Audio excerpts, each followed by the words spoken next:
Hello, this year we have an exciting innovation that we will be using on Saturday to help the public navigate through game day traffic. In addition to our live game day traffic updates, the JSO Twitter account, JSOPIO, will also be using our Audio Traffic Jacksonville mobile app. This app will allow individuals on Androids and Apple devices to listen to up-to-the-date minute traffic updates from 10 o'clock in the morning till 2:30 in the afternoon. They are verbatim repeats of our tweets. This is a great alternative for drivers, and it's also available at the App Store under Audio Traffic Jacksonville. We will be tweeting live from 10 a.m. in the morning until just before kickoff on game day. And you do not need a Twitter account to read our tweets. Just simply go to twitter.com JSOPIO. This Friday, Bay Street from Liberty to A. Philip Randolph will be closed for the Tailgater concert at the Shipyard grounds. All that traffic will be detoured to Adams Street and Forsyth Street.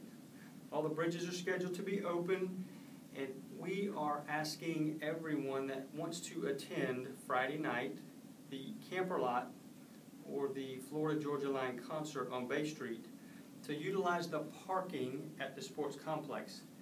And the access to that parking is best from the Hart Bridge, the Matthews Bridge, from MLK, and from the Union Street Expressway.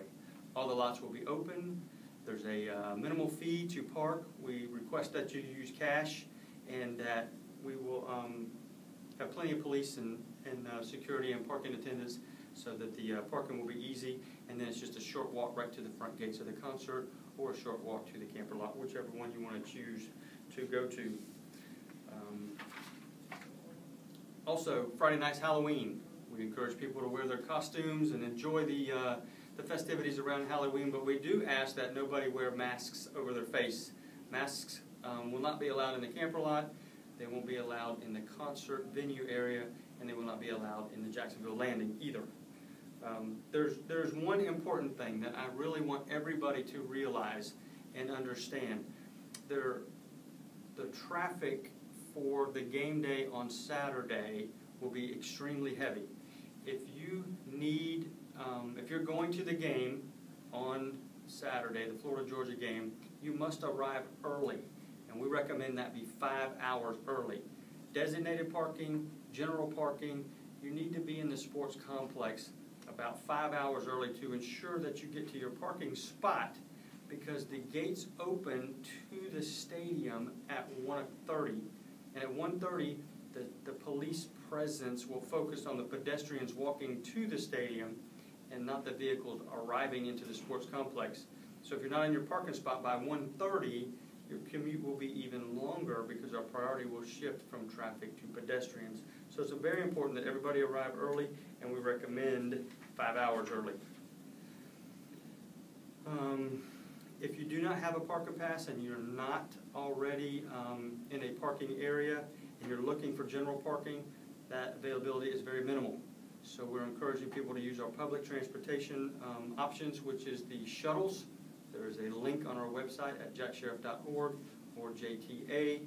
They have the shuttle locations. They take you right to the sports complex. Shuttles have a priority, so it's a much easier commute, and they'll be running 4 hours before kickoff and 1 hour after kickoff. We also have the Skyway Express and the water taxis that are available to get to the stadium.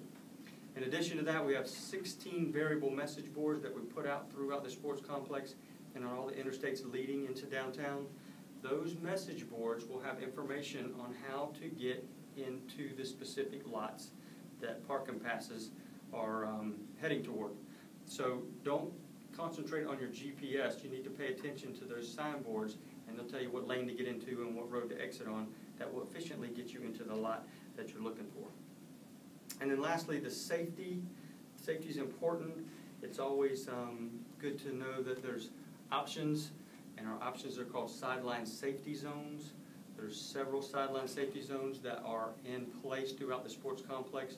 There's several at the landing. There's also several near the stadium and the Welcome Center and RV City. Those safety zones are designed for anybody that needs help, either phone charging, calling for taxis, hooking up with loved ones, whatever you might need. Safety zones are where you can go where nothing but good comes from. There's no sanctions at the sideline safety zone. If you need help, medical, whatever the case may be, it's a free pass. There's no problems going to a sideline safety zone, and only help comes from there. That is important for everybody to realize. Underage drinking,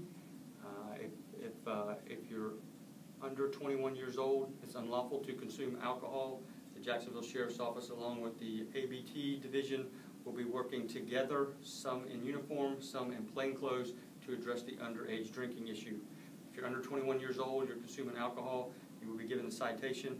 If you're under 18 years old and you're consuming alcohol, you will be taken into custody, and a loved one, a parental guardian, or your parents must have to come pick you up. You're not going to be able to leave. So this is the only warning for underage drinking. That will be zero tolerance during the Florida Georgia weekend. We also want to remind people that only purchase tickets from a reputable source. If there's counterfeit tickets are purchased and you go to this gate and they're not scanned, then you'll be denied entry, and there's no alternative for you purchasing a counterfeit ticket. So it's in your best interest to ensure those tickets are valid. Simple tips using the buddy system. Be familiar with your surroundings. Remember, when this game starts, it's daylight. When the game is over, it's dark.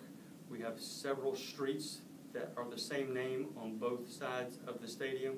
So if you say you parked on Church Street or Adams Street, both those roads run on both sides of the stadium. So we recommend use your phone, take a picture of the street sign, parking lot, a landmark, or something that can familiarize yourself with where you parked. And then if you need help from one of the officers in the street, you can show them where you parked, and they'll be familiar with how to get you back. And lastly, just use common sense. People will be accountable for their actions this weekend. We expect everybody to have a wonderful time. We have a great plan in place, and we're looking forward to everybody having a safe trip to and from our city. Lastly, I just want to remind everybody, Audio Traffic Jacksonville, you can download it from the Play Store and listen to our live traffic information on Saturday from 10 a.m. to 2:30 p.m.